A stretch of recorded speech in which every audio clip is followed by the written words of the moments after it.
Bismillahirrahmanirrahim. Hai, Assalamualaikum. Welcome back to Cengkeh Channel. Terima kasih akak ucapkan kepada semua kerana sentiasa memberi support untuk channel ni. Terima kasih kepada yang dah subscribe dan terima kasih juga kepada yang dah tonton untuk konten-konten dari Cengkeh Channel. Di kesempatan ni akak nak promote sikit untuk channel kedua akak dari channel Seram Cengkeh, di mana channel Seram Cengkeh ni dia lebih kepada format AI. Janganlah dipersoalkan tentang memek muka dan sebagainya, kerana memek muka akak hanya akan berada dalam Cengkeh Channel. InsyaAllah akak harap sangat agar korang semua boleh support untuk channel kedua akak, dan akak harap sangat channel tersebut akan lebih santai berbanding dengan Cengkeh Channel. Hari ini akan nak ceritakan dua kisah seram yang dikongsikan oleh seorang pemandu teksi. Tapi sebelum tu akak doakan agar kita semua dipermudahkan segala urusan, dilimpah ruahkan rezeki, diberikan kesihatan yang baik dan ketenangan hati, insyaAllah. Amin ya rabbal alamin. Jom bersama dengan akak. Bismillahirrahmanirrahim. Qul a'udhu birabbin nas, malikin nas, ilahin nas, min syarril waswasil khannas, الذي يوسوس في صدور الناس من الجنة والناس.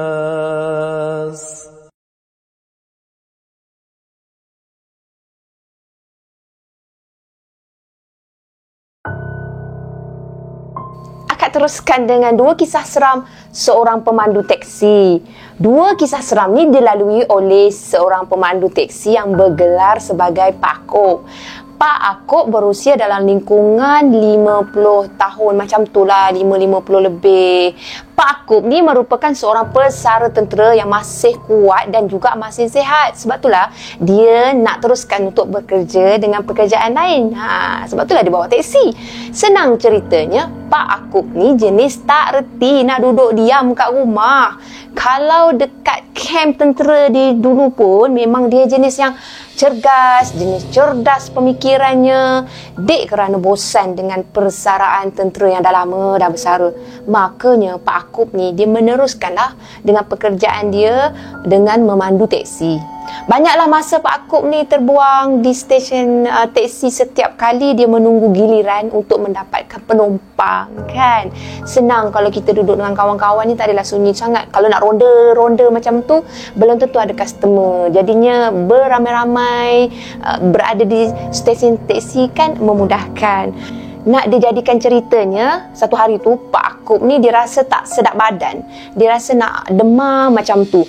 Jadinya Pak Akop dia baliklah awal sikit dari terminal teksinya tu. Kalau dia sihat, kebiasaannya dia akan menunggu sampai ke pukul 1 pagi pun dia sanggup, asalkan ada geng untuk menyembang. Tapi malam tu tak tahulah, sebelum pukul 9 malam Pak Akop dah surrender dah. Dia dah nak balik awal dah. Masa on the way nak balik rumah tu, Pak Akop dia ada nampak tau, ada seorang perempuan berpakaian kebaya nyonya tengah tahan teksi dia lah. Cantik sangat perempuan tu. Jadinya Pak Akop pun dia berhentikanlah teksi dia betul-betul dekat depan perempuan tu. Niat dia bukanlah nak mengorat ke, alah mentang-mentang cantik nak mengorat. Tak ada. Dia kesiankan perempuan tu berjalan kan masa pukul 9 lebih, dah 9 lebih macam tu. Jadi perempuan tak eloklah jalan waktu-waktu tersebut sorang-sorang. Jadi orangnya lawa kata Pak Akop. Putih-putih melati, merah-merah delima kulit perempuan tu. Kurus tinggi lampai je orangnya. Pak Akop pun tanyalah, "Cik nak ke mana?" Perempuan tu jawab, "Saya nak balik rumah saya. Boleh saya tumpang teksi Pak Cik?" Pak Akop pun jawab, Boleh. Kebetulan Pak Cik memang menghala laluan ni. Sila naik." Macam tu. Perempuan tu dia stay berdiri, dia tak bergerak pun bila Pak Akop pelawa dia naik teksi. "Cik, Pak Cik tolong hantarkan ke rumah Cik. Silakan naik Cik." Ulang Pak Akop lagi mempelawa perempuan tu supaya dia buka pintu, lepas tu dia masuk dalam teksi. Tapi dia tetap juga berdiri terkaku juga dekat sisi teksi Pak Akop. Oh, dalam hati dia bisik lah. Oh, ni maknanya jenis perempuan nak kita buka pintu lah ni. Jadi Pak Akop turun teksi, dia tujulah pada pintu teksi bahagian penumpang kan. Lepas tu dia buka pintu teksi tu lah. Dia nak bagi berlaluan pada perempuan tu untuk naik. Perempuan tu pun masuk dalam teksi dengan sangat sopan, seperti mana santunnya dia memakai kebaya nyonya berwarna hitam tu. Lepas tu Pak Akop pun teruskanlah memandu teksi dia tu dengan diiringi lagu klasik. Channel mana akak tak tahulah pula. Pak Akop mulanya nak ajak perempuan tu berborak sebab Pak Akop ni memang jenis kaki borak orangnya. Tapi bila tengok melalui cermin pandang belakang kat tengah-tengah cermin tu kan, perempuan tu nampak macam tengah bersedih. Jadi Pak Akop tak jadilah nak ajak berborak. Sekarang melanggar, orang kata apa, mengganggu mood orang pula. Hampir terlupa pula Pak Akop nak bertanyakan dekat mana rumah perempuan tu. Dia nak turun dekat mana. Jadi Pak Akop pun tanyalah perempuan tu, rumah cik kat mana ya? Tanya ni sebab Pak Akop risau. Tiba-tiba Pak Cik dah terlajak kan. Acah-acah nak tanya macam tu lah. Rumah saya dekat depan tu je Pak Cik. Nak dekat dah ni, jawab perempuan tu. Lega lah Pak Akop bila dengar macam tu. Kemudiannya diteruskan pula pemanduannya tu sehinggalah Pak Akop dapat rasakan sesuatu yang pelik. Kalau dekat, takkanlah tak minta untuk berhenti ke dekat depan, sebab setahu Pak Akop lah, pemanduan dia tu dah lebih dah daripada setengah jam selepas dia cakap dekat tadi kan. Tapi kenapa dia tak suruh berhenti? Dia kata depan tu je, dekat tu je. Tapi tak berhenti. Macam manalah istilah dekat bagi dia ni ya? Ini bukan dah dekat dah ni. Bisik hati Pak Akop. Tak cukup nak berbisik je. Tak ada kesudahan lah kalau macam tu. Pak Akop pun dia bertanyalah sekali lagi pada perempuan tersebut. Cik, rumah cik dekat mana? Pak Cik risau. Kalau-kalau Pak Cik ni dah terlajak. Perempuan tu pun jawab, tadi saya nampak rumah saya kat depan tu je. Tapi bila dah sampai dekat, oh bukan, rupanya bukan rumah saya. Maafkan saya Pak Cik. Saya terlupalah dekat mana rumah saya. Saya terlupalah dekat mana rumah saya. Masalah tu untuk Pak Akop tu. Macam mana ya saya nak ingat balik dekat mana rumah saya? Dia pula yang tanya Pak Akop. Panjang lebar lah perempuan tu bagi jawapan bahawasanya dia dah tak ingat dah rumah dia dekat mana. Pak Akop jadi pelik lah. Yang pastinya Pak Akop ni dah kebingungan sebenarnya. Kalau dia tak ingat rumah, macam mana saya nak turunkan cik dekat mana ni cik? Saya ni nak balik dah ni. Pak Akop mula rasakan perempuan tu buat lawak jenis apalah agaknya ya. Muda-muda lagi dah terlupa. Cik tinggal dekat mana sebenarnya cik? Pak Akop bertanya sekali lagi dalam nada yang lembut tapi sakit hati. Saya tak ada rumah Pak Cik dekat sini. Saya bukan orang sini. Tadi cik kata nak balik rumah. Sekarang cik kata tak ada rumah dekat sini. Cik nak ke mana ya? Saya turunkan cik sekarang. Cik nak bergurau tak kena masa ni cik. Pak Cik tak sihat ni, kata Pak Akop dalam keadaan bertegas. Pak Cik turunkan saya dekat depan tu ya Pak Cik. Saya tak bohong. Saya memang tak ingat dekat mana rumah saya. Pak Akop jadi keliru sama ada nak terus tolong perempuan tu ataupun tak, sebab keadaan kesihatan Pak Akop tak mengizinkan dia untuk peningkan kepala dia dengan memikirkan dekat mana rumah perempuan tu, dekat mana nak turunkan perempuan tu. Jadi Pak Akop diteruskan pemanduan dia. Kemudian Pak Akop nak bertanya lagi, dekat mana Pak Cik boleh turunkan cik? Soalan yang sama juga lagi. Soalan yang seterusnya ni tak dijawab.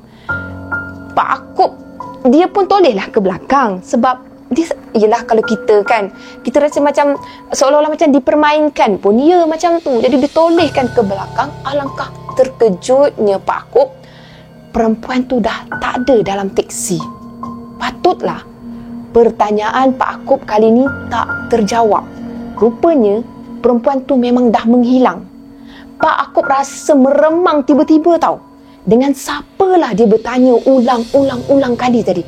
Pak Akop tak nak dah toleh dah dekat belakang sebab otak dia mula berpusing-pusing memikirkan perkara yang mistik. Dia mula rasakan bahawa dia sedang menumpangkan hantu. Dia teruskan memandu sehinggalah Pak Akop ni sampai di satu selekoh. Pak Akop rasakan seperti seseorang masih lagi berada dalam teksi dia pada waktu tu. Akak boleh rasa macam mana yang Pak Akop rasa. Pak Akop still tak toleh dekat seat belakang, tapi dia tahu perasaan dia tak selesa. Seolah-olahnya ada seseorang masih duduk di kerusi belakang dia. Tiba-tiba suara perempuan tadi berbisik di telinga Pak Akop. "Pakcik, saya nak tumpang balik boleh? Saya penat menunggu kereta-kereta yang lalu lalang tumpangkan saya. Semuanya tak berhenti, pakcik." Pak Akop tak dapat nak jawab pertanyaan perempuan tu. Sebaliknya, Pak Akop dah mula ketakutan. Walhal dalam kem, dia bukan seorang yang penakut tau. Pak Akop ni seorang yang berani dan berjiwa besar. Pak Akop diteruskan juga pemanduan dia. Dia memandu dan terus memandu. Dan perempuan tu terusan juga menumpang teksi Pak Akop. Tapi kali ni, perempuan tu diam je. Nafas Pak Akop mula dirasai kedengaran di telinga sendiri tau. Kerana nafas Pak Akop sudah pun jadi naik turun. Tak tahulah macam mana Pak Akop boleh dengar sendiri nafas dia. Sehinggalah Pak Akop dah tak ada idea. Pak Akop dah tak tahu nak buat apa. Terlintas untuk Pak Akop membacakan Ayatul Kursi yang dimulai dengan surah Al-Fatihah. Barulah perempuan tu betul-betul dah tak ada dalam teksi Pak Akop. Pak Akop disangkakan perempuan tu tak akan ganggu dia dah. Tapi rupanya perempuan tu tiba-tiba berdiri di tengah-tengah jalan yang sedang dilalui oleh Pak Akop. Pak Akop hilang kawalan steering kereta dia. Lepas tu dia terbabas masuk ke dalam semak dia dengan teksi dia tu. Kepala Pak Akop masa tu kebetulan terhantuk pada steering teksi. Pak Akop dia pengsan dekat situ juga.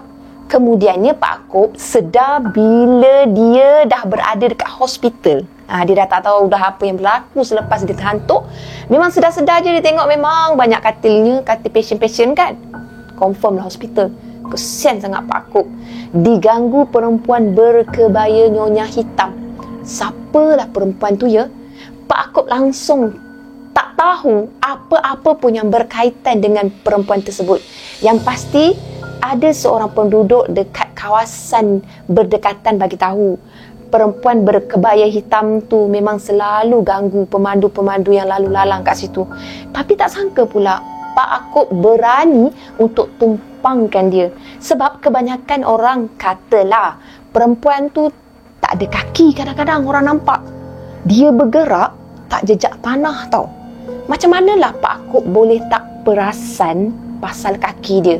Pak Akop kata yang Pak Akop perasan perempuan tu tak buka pintu sendiri masa nak naik teksi dia. Mungkin sebab memang dia tak boleh nak buka pintu kot. Kalau tahulah tu hantu, awal-awal lagi Pak Akop dah pecut balik je pada malam tu. Macam itulah kisahnya Pak Akop yang pertama.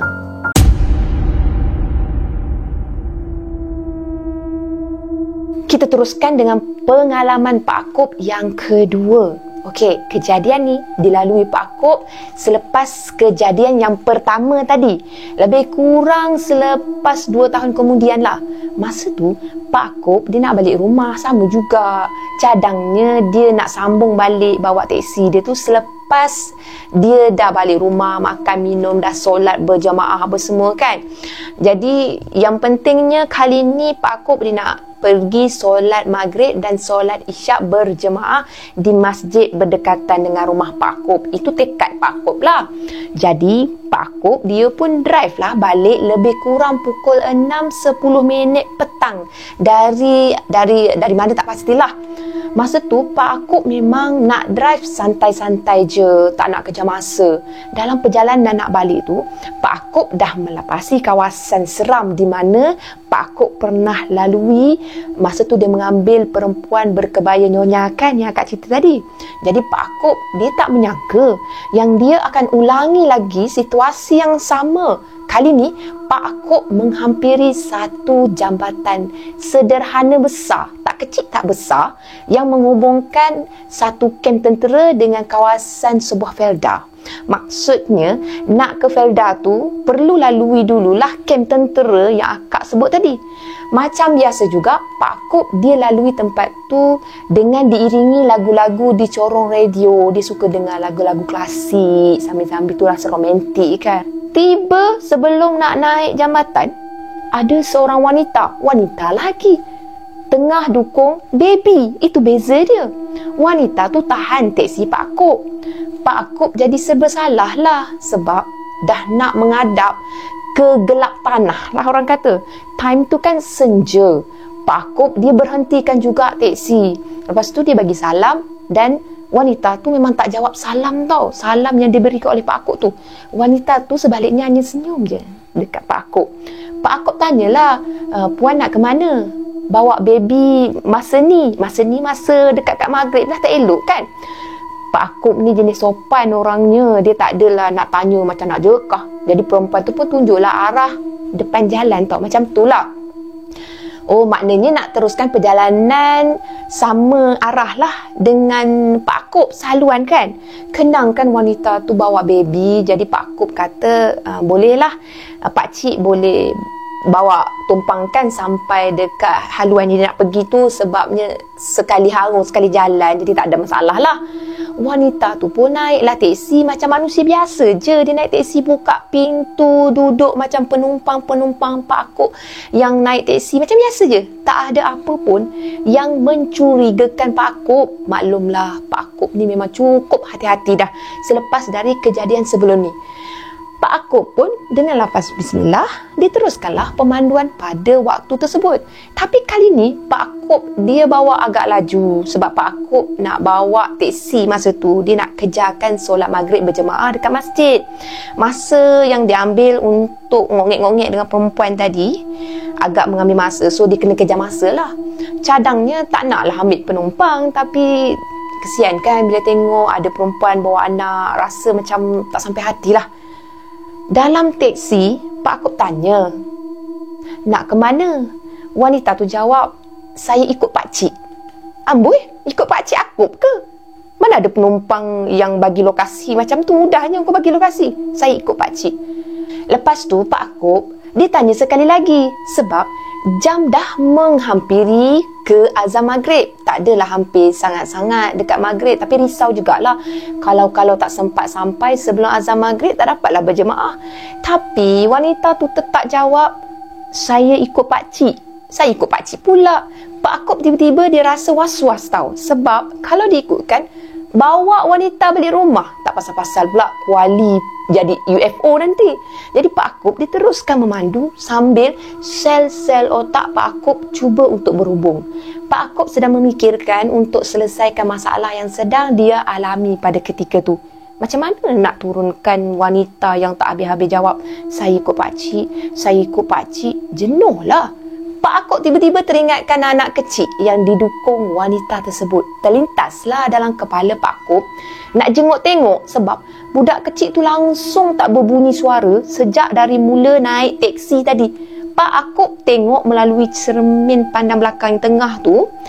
Tapi Pak Akop nampak anak kecil tu dipeluk erat elok je. Diam je dalam dakapan wanita tersebut. Tapi tak jelas sangatlah nak tengok muka dia sebab tertutup kan.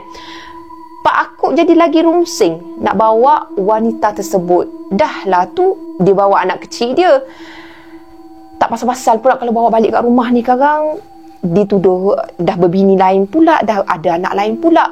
Jadi banyak perkara bermain dalam fikiran Pak Akop tau. Rungsing sangat dia rasa. Pak Akop dia mula perlahankan teksi dia, tapi dia masih melalui laluan menuju ke rumah dia lah time tu, belum pergi ke laluan lain. Sehinggalah Pak Akop memasuki jalan melalui kawasan ladang kelapa sawit. Wanita tu tiba-tiba bersuara, pakcik turunkan saya dekat depan tu ya. Pak Akop terkejut masa suara wanita tu cakap macam tu sebab kawasan mereka sedang berada kawasan yang langsung tak ada rumah lah, pendek kata. Malahan dipenuhi dengan pokok-pokok kelapa sawit sahaja. Tak mungkinlah Salah seorang pekerja kelapa sawit yang tinggal dekat kongsi-kongsi berdekatan dekat sini perempuan. Takkanlah pula bisik hati Pak Akop. Wanita tu tiba-tiba bagi tahu, pakcik dah terlajak tu. Oh ya. Sebabkan banyak berfikir, makanya memang Pak Akop ni dah terlajak lah dari tempat yang sepatutnya dia berhentikan wanita yang minta diberhentikan kat situ tadi. Pak Akop terpaksalah undurkan teksi dia. Sebab kalau nak patah balik pun masih lagi dekat kan. Jadi dia undurkan sahaja untuk ke tempat tersebut. Masa nak undur teksi tu, Pak Akop dia akan pandang cermin sisi kiri, sisi kanan, nak tengok belakang. Kebetulan dia pandang pada cermin tengah, cermin pandang belakang tu. Sekali lagi untuk tengok ke arah belakang. Tapi alangkah terkejutnya Pak Akop bila dia nampak wanita tu sedang peluk batu nisan. Ya Allah, berdebarnya Pak Akop rasa time tu. Pak Akop istighfar, Astagfirullahalazim. Dan Pak Akop cuba tenangkan diri sendiri. Pak Akop anggap itu hanyalah imajinasi. Itu hanyalah imajinasi dia je. Tapi tiba-tiba ada suara budak kecil menangis. Bayangkanlah, sepanjang perjalanan dia tak ada suara kanak-kanak tu. Sepanjang perjalanan dia, budak tu tak nangis. Tapi kali ni tiba-tiba budak tu nangis. Nak kata bunyi macam baby nguek. Tak ada. Memang bukan yang jenis macam tu. Nak kata macam bunyi baby yang dah besar sikitnya pun tak ada. Sebab tangisan tu macam suara budak perempuan yang berumur setahun. Macam mana akak dah lupa dah. Budak perempuan yang sedang menangis. Kita boleh imaginekan macam mana budak perempuan yang sedang mengamukkan untuk dapatkan sesuatu. Budak perempuan yang menangis beria sangat, macam kena sampuk tu kan. Macam tu lah. Pak Akop yakin itu memang suara budak perempuan. Pak Akop dia lurutkan dada dia, tanda lega lah. Sebab suara anak kecil menangis macam anak-anak kecil yang lain juga kan. So dia memang salah pandang lah. Bukan batu nisan lah tu. Tu memang kanak-kanak. Dia lega lah sikit rasa. Cumanya time tu jam dah menunjukkan dekat sangat dengan azan maghrib. Jadinya memang Pak Akop tak akan sempat lah untuk ke masjid solat berjemaah. Pak Akop redakan aja masa tu. Yang penting penumpang dia masa tu bukanlah hantu. Itu yang paling penting. Pak Akop dia berhentikan teksi masa dia ngundur tu. Dia berhentikan dekat tempat yang disuruh oleh wanita tu. Wanita tu pun turun dari teksi tu tanpa membayar tambang. Pak Akop punyalah malas nak stay, nak tunggu lama dekat situ. Dia rela duit tambang tu tak payah tanya. Lepas tu perempuan tu tiba-tiba menangis, minta tolong pula. Dalam keadaan sekeliling kelapa sawit dengan laluan yang jarang digunakan oleh pengguna jalan raya yang lain, dengan lampu jalan yang memang jarak dia jauh, tiba-tiba wanita tu menangis selepas keluar dari teksi. Boleh bayangkan tak? Tadi nampak batu nisan. Mendayu sangat tangisan wanita tu.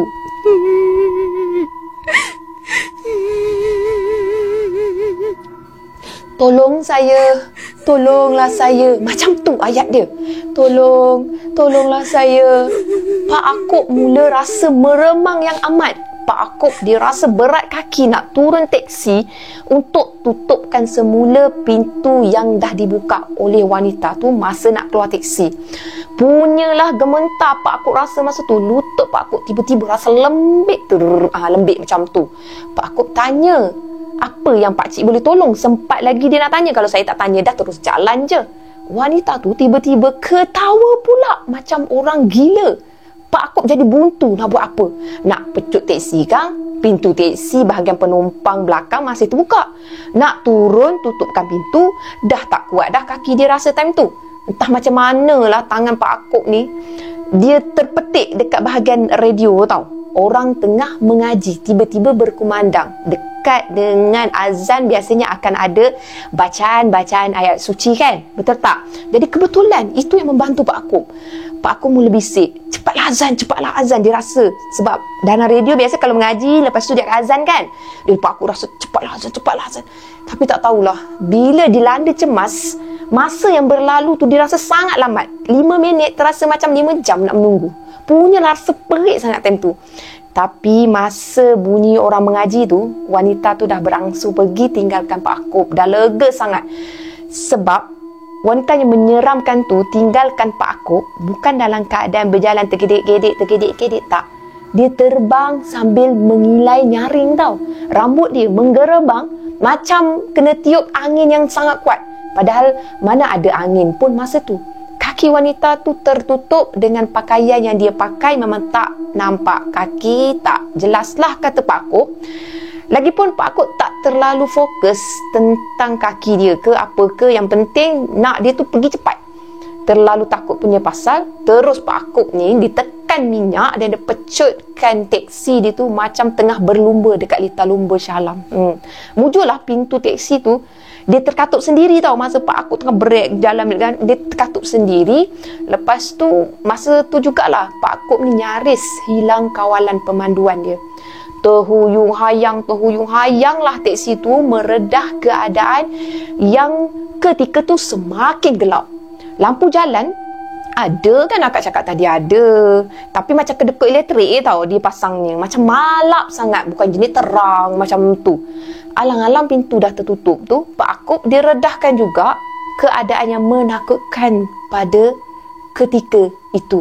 Sehinggalah Pak Akop berjaya masuk ke kawasan simpang nak masuk ke rumah Pak Akop. Punyalah Pak Akop ni rasa lega. Alhamdulillah, syukur.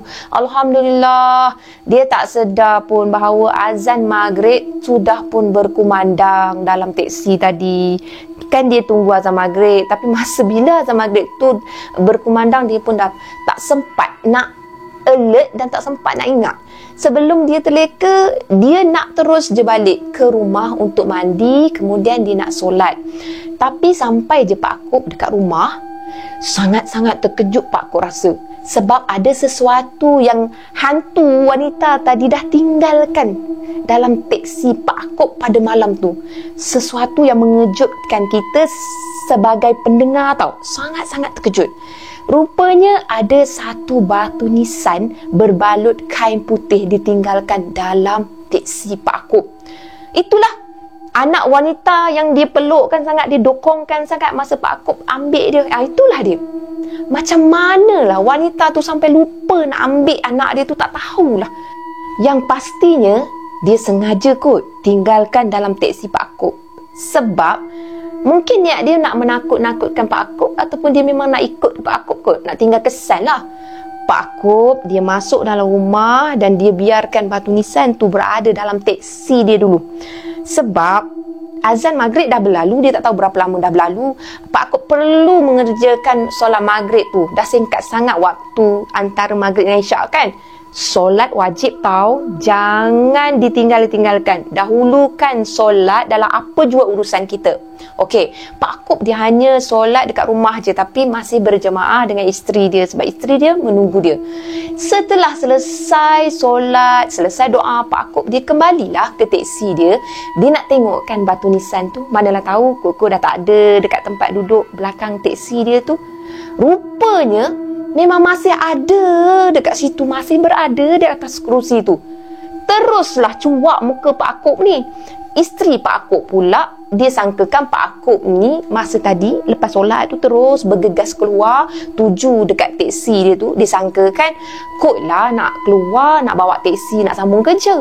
Tak adalah banyak tanya masa tu. Jadi isteri Pak Akop ni dia keluar, dia nak hantarkan Pak Akop untuk sambung kerja tu. Dia nampak Pak Akop macam berdiri terkaku tau. Pintu teksi terbuka, tapi dia berdiri terdiam dekat situ. Mata Pak Akop ni macam tengah merenung sesuatu dalam teksi dalam keadaan terpukau. Itulah yang buatkan Mak D terasa nak turut jenguk dalam teksi tu. Akak gelarkan Mak D je lah, sebab senang kan untuk akak mudahkan cerita, nak sampaikan situasi dia macam mana.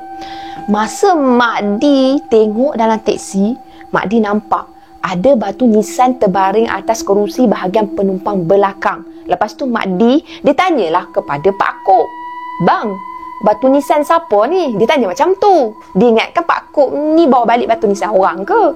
"Siapa yang minta abang bawakan benda tu?" "Meremanglah saya tengok bang. ada siapa-siapa yang kirimkan ke? Setahu saya, last yang meninggal baru-baru ni anak Ramlah. Ish, pergilah bang, hantarkan ke rumah dia lekas. Seriau lah Di tengoknya pula. Panjang lebar lah Mak Di ni berkata-kata, bertanya dan sebagainya pada Pak Kop. Langsung Pak Kop tu tak indahkan apa yang disoalkan oleh Mak Di, apa yang diberitahu oleh Mak Di semua-semua. Dia memang tak nak fokus. Dia fokus pada batu nisan tu je. Pak Kop ni dia dah rasa macam nak tercirit dah mengenangkan keadaan yang menyeramkan tu. Pak Kop dia tarik tangan Mak Di masuk semula ke dalam rumah. Lepas tu Pak Kop ceritakan apa yang berlaku kepada Mak Di dari A sampai Z. Mak Di dia tak percaya tau pada mulanya, tapi bila Pak Kop ni beria-ria sangat bercerita, Mak Di pun dia nasihatkan supaya suami dia tu pergi tanyakan dekat imam masjid. Kebetulan kan baru je selesai azan maghrib, bukan azan lah, maksudnya solat maghrib. Jadi imam tu biasanya akan duduk mengaji dalam masjid selepas menunaikan solat maghrib berjemaah. Jarang sangatlah imam tu nak balik ke rumah sebab nak tunggukan azan isyak pula, kata Mak Di. Jadi kita pergilah jumpa dengan tu imam. Terlintaskan idea yang bagus tu, maka Pak Kop dia ajaklah Mak Di temankan dia, sebab dia tak naklah bawa teksi tu dengan batu nisan yang duduk dekat belakang tu. Meremang lah. Mak Di pun bukanlah berani sangat, tapi Mak Di kata takut kita kepada Allah. Seriau memanglah seriau, tapi lagi seriau kalau kak wanita yang pegang batu nisan tu ikut balik cari anak dia tu. Itu yang lagi seriau. Dengan pantaslah mereka berdua ni pergi ke masjid. Beria Pak Kop masa tu bila dah sampai betul-betul depan pagar masjid kan. Beria betul. Dia terus masuk ke perkarangan masjid dekat tempat parking. Dia tak ada dah nak break dekat pagar tu. Dia terus ciu laju selonong je dia masuk. Lepas tu dia berhenti mengejut betul-betul depan pintu masjid. Maklumlah masjid tu masjid baru. Luaslah kawasan depannya tu pula. Senang Pak Kop nak buat kerja. Pak Kop dia tak pandang ke belakang. Dia tak tengok dah batu nisan tu. Dia terus turun kereta dengan Mak Di sekali pun sama ikut. Mak Di tak nak duduk dah dalam tu. Terus turun teksi, pergi cari imam masjid dekat situ. Tergesa-gesa suami isteri tu dapatkan imam. Tapi malangnya imam pula tak ada kat situ. Imam dah balik awal sebab ada tetamu jauh datang. Lepas bersama dengan tetamu tu sama-sama berjemaah tadi, terus imam tu balik dengan tetamu tu. Kata dia, kejap-kejap lagi Imam Anwar, nama dia Imam Anwar, dia datang balik semula lah untuk solat isyak berjemaah. Jawab salah seorang jemaah yang masih stay duduk dekat satu sudut dalam masjid tu. Pak Kop kenal sangat siapa tu. Itulah salah seorang dari kawan Pak Kop juga yang selalu berjemaah juga. Pak Kop pun dia bagi tahulah pada kawan dia tu apa yang berlaku secara ringkas je. Kawan Pak Kop tu terkejut dan mereka sama-samalah pergi tuju ke arah teksi. Mereka nak tengokkan batu nisan tu. Tapi peliklah. Pelik dan anehnya, batu nisan tu dah tak ada dalam teksi tu. Tadi dekat rumah Pak Kop ada lagi, tapi dah tak ada. Walhal tak ada sesiapa pun yang keluarkan batu nisan tu dari teksi Pak Kop. Mujurlah Mak Di pun nampak sebelum tu memang ada batu nisan dalam tu. Kalau tak pasal-pasal lah Pak Kop ni dituduh tak betul pula nanti. Memang Pak Kop betul-betul rasa pelik. Bila masa pula batu nisan tu hilang memang betul-betul tak. Kat mana dia hilang macam tu? Yang pastinya memang tak ada dalam teksi dia. Kebetulan dah nak dekat dengan azan isyak kan. Imam Anwar dia pula datang bersama dengan tetamu dia. Dia datang awal. Jadinya Imam Anwar ni masa dia datang tu bersama dengan dua orang lah. Tetamu dia tu dia bawa sekali. Dia masuk dalam masjid dan masa tu dia nampak pada Pak Kop dengan kawan ini. Dia tengok muka Pak Kop ni cuak. Muka kawan dia tu pelik tengok ke arah Pak Kop ni kan. Bercerita beria sangat. Jadi kebetulan pula Mak Di pun memang ada berdekatan dekat situ. Jadi Imam Anwar ni dia rasa pelik. Dia tanyalah, kenapa nampak cemas masing-masing ni? Pak Kop pun dia bagi tahulah kejadian tu secara ringkas sahaja sebab masa singkat. Imam Anwar kata nanti lepas solat jemaah bersama barulah kita akan bincangkan balik perkara ni. Sebab dah nak masuk solat isyak ni, azan isyak ni macam tu. Selesai kemudian semua urusan berjemaah, solat isyak semua sekian, barulah Pak Imam Anwar ni dan beberapa orang yang lain turut berkumpul untuk dengar semula apa yang berlaku kepada Pak Akop. Kali ni Pak Akop dia bercerita panjang lebar lah, masa banyak kan. Kebetulan pula tetamu Imam Anwar ni di kalangan ustaz-ustaz juga yang pandai dengan perkara-perkara yang mistik macam tu, pandai berubat orang tersampuk syaitan, semua pandai insya-Allah. Jadi masa tu tetamu Imam Anwar dia minta ambilkan air untuk dibacakan ruqyah dengan ayat-ayat suci. Lepas tu tetamu Imam Anwar kata, Pak Akop ni dah tertegur dengan sesuatu, dah tak keruan gayanya ni Pak Akop ni. Masa tu jugalah Pak Akop dia minum air tu sambil ikutlah apa yang diminta, bacakan dulu Al-Fatihah, baca bismillah dulu, apa semua selawat kata Nabi kan. Kemudian dia minum, lepas tu diusapkan, dibasahkan ubun dengan ubun kepala dia lah, dilurut pula dekat muka, apa semua macam tu lah air tu. Rupanya ada yang nak menyakap Pak Akop masa lalu dekat kawasan yang selalu berlaku kemalangan maut di tempat wanita yang minta Pak Akop turunkan dia dekat situ. Mungkin itulah syaitan yang menunggu di kawasan tu. Didukungnya batu nisan, kononnya anak dia lah. Selalu berlaku macam tu. Minta-minta lah jangan diikut ke rumah langsung mengganggu lagi keluarga Pak Akop. Alhamdulillah, minta-minta lah dia dah tak kembali kan. Boleh berlarutan kalau syaitan tu dah tersuka, kata ustaz tu. Tak tahulah kenapa dia pilih Pak Akop. Mungkin ada yang turut sama melalui pengalaman tu. Itulah, tempat tu selalu disebut-sebut berpenunggu. Kadang-kadang ada yang beritahu siapa-siapa yang pernah aksiden dekat situ yang terselamat, ada yang meninggal tau, ada yang terselamat, dia akan bagi tahu nampak perempuan berpakaian putih melintas jalan. That's why lah diorang tak boleh nak fokus pada pemanduan, mengelak, and then diorang accident. Nak elak punya pasal kan, terus accident. Macam tu lah. Syukurnya Pak Akop ni dia tak diganggu dah selepas kejadian tersebut. Kemudian Pak Akop dia sadaikan dulu teksi dia sehinggalah dia betul-betul rasa nak menyambung untuk bawa teksi tu semula. Barulah disambung. Tapi dah alang-alang ada seorang kawan dia ni ajak berkebun, maka teksi Pak Akop tu dah dijual. Berkebun pun masuk juga sebab tanaman Pak Akop alhamdulillah menjadi-jadi dan partner Pak Akop tu pun baik orangnya. Macam tu lah. Sekian dari Pak Akop. Tapi Pak Akop berpesan, tempat yang biasa hari-hari kita lalu jangan disangka tiada hantu syaitan. Jadi sentiasalah ingat Allah Subhanahu Wa Taala setiap masa. Itulah sebenarnya yang elok sangat kita lakukan dan sebenarnya yang dah dilakukan oleh Pak Akop sepanjang perjalanan dia melalui peristiwa tu. Jadi mulut Pak Akop sebenarnya tak henti-henti kumat-kamitkan berzikir dan bacakan ayat-ayat suci yang di mana dia ingat kat kepala. Yang pasti hantu wanita tu tak ikut balik, sebaliknya batu nisan dia pula yang ikut balik. Batu nisan tu dikatakan hilang mungkinlah masa Pak Akop masuk ke dalam perkarangan masjid tersebut. Tak tahulah nak sahihkan, tapi memang selepas masuk masjid tersebut batu nisan tu dah tak ada dah dalam teksi tu. Bila kita ni rasa tak tahu arah mana nak pergi bila melalui perkara macam ni, tujulah pada yang betul. InsyaAllah semoga kita semua dipermudahkan segala urusan. Amin ya rabbal alamin. Sekian saja untuk perkongsian pada kali ini. Terima kasih kepada Pak Akop kerana sudi berkongsi cerita. Korang juga boleh kongsikan kisah-kisah seram korang pada Cengkeh Channel, insya-Allah. Terima kasih kerana mendengar dari awal sehingga akhir. Jangan lupa untuk like, share dan subscribe. Bye, Assalamualaikum. Yang elok ambil, yang buruk jangan ikut tau. Bye, Assalamualaikum. Terima kasih.